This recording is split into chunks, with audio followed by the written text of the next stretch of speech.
પ્રમુખ વિપુલ ઉદનાવાલાના ભાજપ અને પોલીસ સામે ગંભીર આક્ષેપો સામે આવ્યા છે।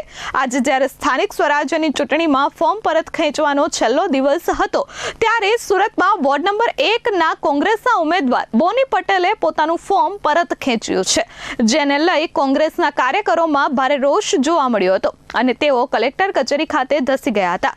આ દરમિયાન પોલીસ અને કોંગ્રેસના કાર્યકર્તાઓ વચ્ચે ભારે બોલાચાલી અને ઘર્ષણના દ્રશ્યો સામે આવ્યા હતા। વોર્ડ નંબર 1ના ઉમેદવાર બોની પટેલને પોલીસે રસ્તા વચ્ચેથી ઉપાડી લીધા હોવાની ચર્ચાઓ હતી। ધાકધમકી આપી ઉમેદવારી ફોર્મ પરત ખેંચવામાં આવ્યું હોવાની ચર્ચાઓ કરવામાં આવી છે।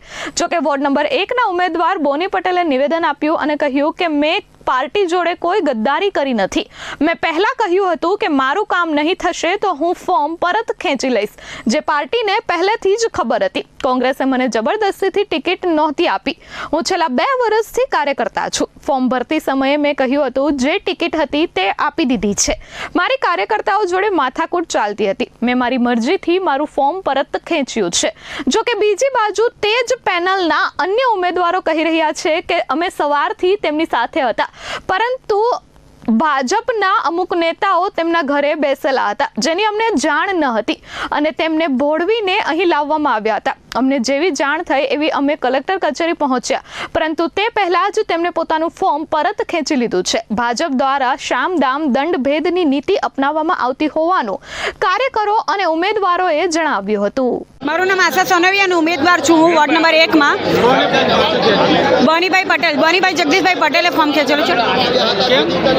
હવે એ તો છે ને, જો એ લોકો કાલ સુધી આજે સવાર સુધી રાજી હતા કે અમે તમારી સાથે જ છે, પણ રાત્રે પણ એમને દબાણ આપવામાં આવતું હતું। સવારે બી એમના ઘરે ભાજપના લોકો બેસેલા હતા, કાર્યકર હતા। હવે મેં તો નથી ઓળખતી એ કોણ હતા, એમના ઘરે હતા ને અમે જ્યારે એમના ઘરે બેસેલા હતા ને ત્યારે એ લોકો અમને એમ કહે છે કે કોર્ટમાં કામ છે એમ કરીને એમને પાછળના દરવાજેથી લઈને અહીંયા પહોંચાડ્યા। હું છે કે અત્યારે મને ખબર પડી કે ભાઈ ફોર્મ ખેંચવા એને અહીંયા સુધી લઈ આવે એટલે, અને એમના સમાજમાંથી એવું કહેવામાં આવ્યું કે તું ફોર્મ નહીં ખેંચે ને પાછું સમાજના લોકો કહેતા હોય કે ભાજપના કાર્યકર કહેતા હોય કે તારું તો ડિવોર્સ પણ કરાવી દઈશું, એ હિસાબે એ બીકના મારે આ ફોર્મ ખેંચેલું છે। હું કલ્પેશ રાણા વોર્ડ નંબર 1ના ઉમેદવાર છું। મારી પેનલમાં બોની જગદીશભાઈ પટેલ કોળી સમાજમાંથી આવે છે, ઓબીસી સીટમાં ઉમેદવારી કરી હતી। આજે એને ધાક ધમકી અને ઘરમાં 50થી પોલીસો અને 50-60 બીજેપીની ટીમ દ્વારા ધાક ધમકી દ્વારા એને ઘરમાં માનસિક રીતે ઘરની ફેમિલીને અને સર્વ એમના બાળકોને ધમકી આપવામાં આવી છે ને આજે એનું ફોન અહીંયા કલેક્ટર કચેરી આજે 50થી 60 પોલીસ લઈને એનું ફોર્મ ખેંચવામાં આવ્યું છે। બીજેપીની ટીમ અને અમારા ઓલપાડના બધા બીજેપીના આગેવાનો એને કોળી સમાજના હતા, એને કોણ તમે સમજી શકો છો કોણ છે। Bureau report S24 news Surat.